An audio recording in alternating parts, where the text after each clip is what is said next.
Sampai sekarang ini Pradi ini banyak sekali yang meminati. 2 kali setahun kita melaksanakan ujian tanggalnya 2 tahun ribuan orang, ada 1.000, ada 3.000, 5.000. Jadi apa Pak butuh untuk dibalik banyaknya kekurangan ini? Ya, jadi prinsipnya sebenarnya begini. Advokat ini kan salah satu pendidik hukum. Artinya dalam artian bahwa dia mempunyai kewajiban yang berat dalam persidangan untuk bisa menegakkan hukum di Indonesia. Jadi kalau hakim bertugas menegak hukum dengan cara dari jaksa dengan cara menuntut, polisi dengan cara memberikan maka advokat ini dalam tugasnya sebagai adalah membela, sehingga itu seimbang. Karena kalau ada yang menuntut tapi nggak ada yang membela kan nggak seimbang, keadilan pada rakyat itu tidak sama. Jadi saya berharap sekali, makanya di dalam pendidikan profesi advokat di Pradi kita selalu bilang bahwa pendidikan tentang kode etik itu akan lebih banyak porsinya di dalam kurikulum. Karena kita menganggap bahwa betapapun hebatnya advokat, tapi kalau dia tidak memberikan kode etik dengan baik, maka berpotensi untuk bisa merugikan kliennya. Jadi itu kode etik yang apalagi kita bukan dengan yang terakhir ini, itu persoalan semuanya kode etik. Ya, jadi pesan saya ya supaya advokat taati kode etik tadi, jaga kehormatan, karena profesi advokat itu adalah profesi yang nobel, yang officium nobile. Advokat itu adalah primus inter pares, the best among the best, maka dia harus menjaga kehormatan itu dalam perjalanan. Pak, itu saya ingin apa yang menjadi pembeda Pradi dan saya nggak elok ya kalau saya memuji diri kita sendiri ya. Tapi saya hanya ingin sampaikan bahwa Pradi tetap konsisten untuk melaksanakan undang-undang advokat. Soal organisasi lain berarti sendiri yang menilai. Tidak elok kalau kita menilai organisasi. Tetapi yang kita bisa pastikan bahwa Pradi pengakuan beberapa instansi, terutama internasional, itu kan menjadi ukuran. Saya katakan kita lah satu-satunya organisasi advokat yang mewakili Indonesia menjadi anggota IBA, International Bar Association. Kita lah satu-satunya mewakili Indonesia menjadi anggota Indonesia. Jadi kerjasama kita dengan luar negeri banyak sekali. Kita dengan Malaysia juga bersama, dengan Cina, misalnya mereka menjadi kita menjadi studi banding, Vietnam, gitu ya, banyak sekali. Jadi saya kira inilah yang kita lakukan. Nah, meskipun kadang-kadang karena prakteknya kita ini single bar, tapi prakteknya masih banyak yang mau dibar, tapi kita tidak akan menyerah. Ya, apapun kita berjuang. Karena apa? Karena single bar itu adalah is the best. Ya, untuk baru-baru ini ada 2 advokat yang bahasanya dibukukan oleh pengadilan tinggi. Kalau sendiri menanggapinya seperti apa melihat kejadian ini? Nah, saya kira gini, kalau soal itu nanti Pak bahasanya panjang. Ya. Jadi kita mau masuk panjang itu nanti urusannya. Mungkin ditanya paling bagus kepada yang membekukan saja. Jangan ditanya kepada kita. Karena itu juga produk kita. Itu kan. Nah, kenapa bisa terjadi gitu kan? Nah, kalau kita hanyalah bagaimana menegakkan hukum dan keadilan. Ya tentunya kita ini sangat menyayangkan kejadian itu. Tetapi kenapa itu bisa terjadi? Kan karena dibolehkannya juga. Dengan advokat yang banyak di Indonesia kan. Tapi sampai itu risiko, itulah konsekuensi logis. Tapi sampai akhirnya meminta maaf ke MA dan pihak sana itu, kalau itu seperti apa sih? Apakah dia nantinya? Siapa?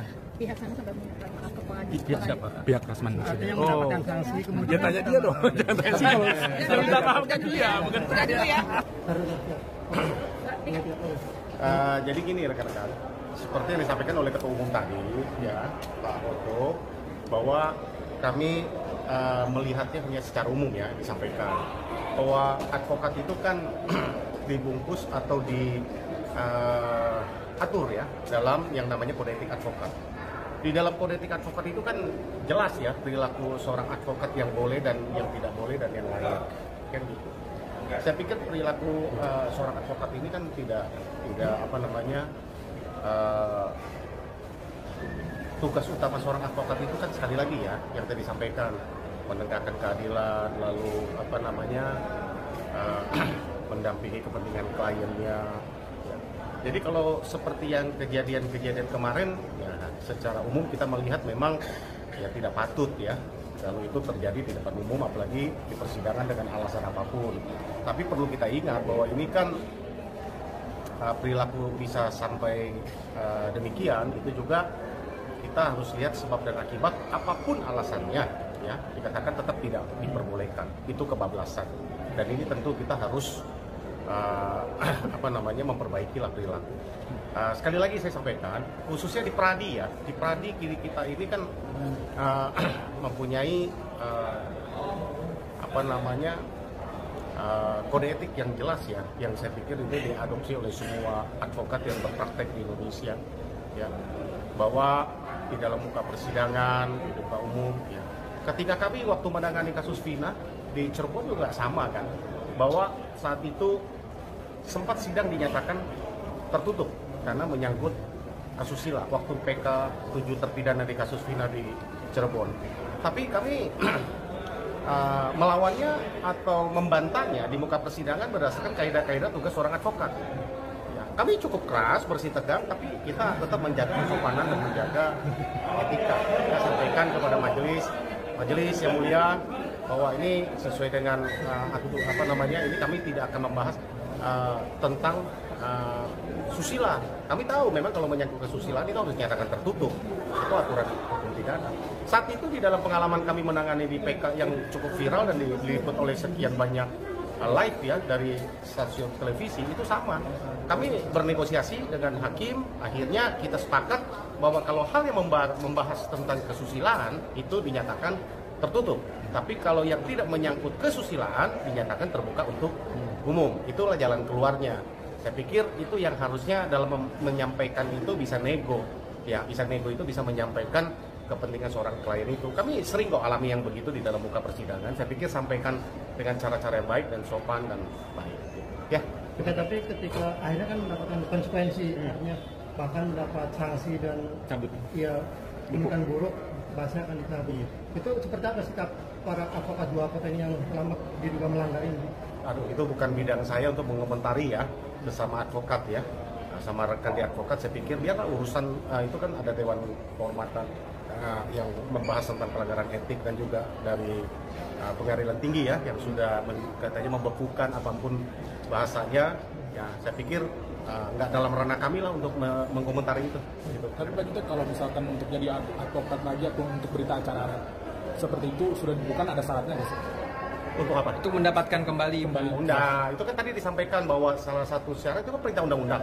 Seorang advokat adalah yang mengangkat itu adalah organisasi advokat. Tadi Prof. Otto sampaikan dalam pembekalan tadi kan, sampaikan ketika mengangkat advokat itu belum bisa beracara, belum bisa berpraktek kalau belum melakukan sumpah seorang advokat di pengadilan tinggi ya, di depan ketua pengadilan tinggi. Itu kan bunyi undang-undangnya begitu ya, bahwa bukti bahwa dia sudah mengucapkan sumpah sebagai seorang advokat itu terbitlah berita acara sumpah ya yang disampaikan ya, bahwa itulah yang menjadi modal kita untuk beracara gitu. Kalau salah satu dia sebagai anggota advokatnya sudah dibekukan, saya pikir dengan otomatis sumpahnya walaupun masih ada, saya pikir dia udah nggak bisa beracara. Karena yang mengangkat advokat itu adalah organisasi advokat. Ya, tapi kan nyatanya kan karena begitu banyak organisasi advokat